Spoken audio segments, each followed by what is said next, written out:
When I returned from the market that day, I had no idea that my life was about to end will change in a way I couldn't predict. It seemed like it was normal morning, or so I thought. I went to buy some products, taking ordinary things. Fruits, vegetables, some snacks for home. I felt a calmness that comes with routine, but I didn't even suspect that something unexpected was waiting for Muhen. I entered the house from the living room. Camia. Quiet sound of laughter. It was my stepson Jake and his friend Daniel. Jake lived with us last year. Though it was good as a child, I always felt a certain the distance between us. Maybe it was because of the age difference, or maybe because he is used to living without his father figures for so long. But today, when he entered the air, there was an atmosphere of which it wasn't there before. Jake was sitting on the couch, and Daniel was standing by the windows with their backs to me. There was something in it attractive, although I couldn't understand what exactly was it that he seemed to be waiting for something, or maybe someone. His immobility. I was worried. "Hi, Mom.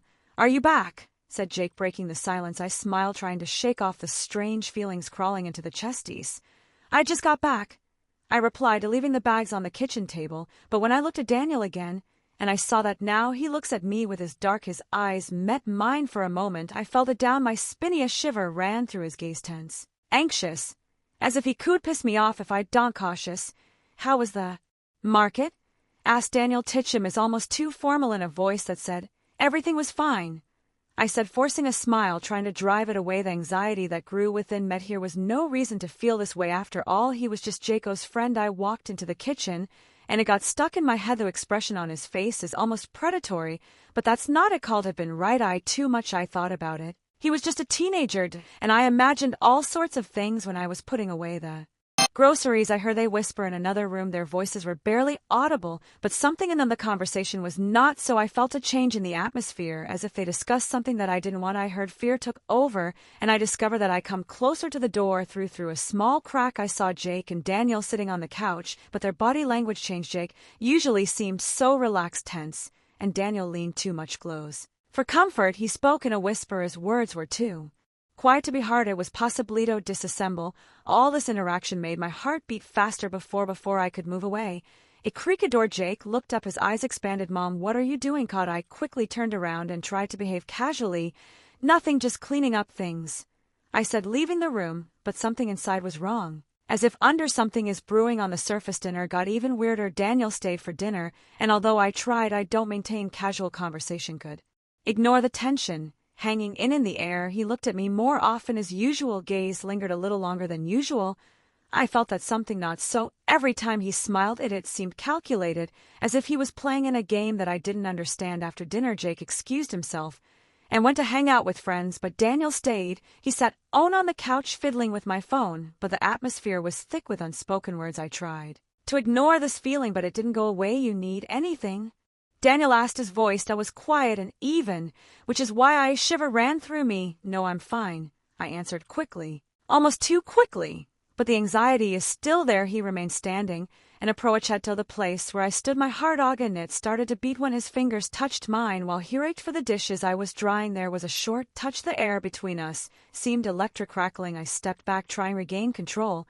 "I didn't want you to embarrass," he said. His tone was sincere, but there was something else behind it, as if he knew something that I didn't want to admit. "Everything is fine," she squeezed out. I am trying to even out my breathing, but when I looked at him, I realized that there is something more to it. What I didn't want to admit. Daniel was more than just a friend, Jake. He had an influence on me. Influence I didn't want to feel. I couldn't stop thinking about him. Presence, about how he looked at me, about how his touch caused. I felt a shiver down my spine. I knew what it was wrong. He was too young, practically a family. But there was attraction undeniable. The more I thought about it, the more I understood how much this could bite will be dangerous. For the next few days were awkward. Every time he came, it tried to keep distance between us. There was something invisible attraction. Every time I tried to look away, he was there. His eyes watched me. His presence seat was overwhelming. One evening, everything reached apogee. Jake was with friends, and I was home alone. With the air was thick with Daniele. Felt the anticipation between us. The tension is growing, as if it is about to happen. A storm will break out. I tried with something to do, but he was everywhere. Presence was impossible to ignore.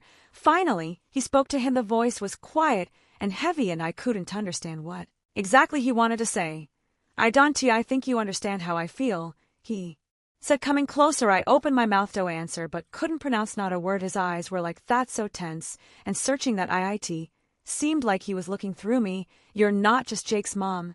He continued. His voice was now almost a whisper for me. "You are more than just my mommy." Heart was pounding in my chest. I didn't know how to react. Everything inside me screamed that this is wrong, but the pull was too much. I retreated strongly, but Daniel held out hand and touched my hand as the touch caused a shock. At that moment, I realized something about the danger of our connections were only part of the story. The deeper danger lay in the truth that I tried denying. My feelings for him was the moment that could have changed everything. Booty had to face this regardless of whether I was ready or not. No, the following days were filled confusion and heightened emotions, as if the world around me had changed and is stuck in a place where I didn't want to be. Every time I saw Daniel the Earth Kenedone evening after Jake, I came home and tried to behave okay, pretending nothing happened. Changed.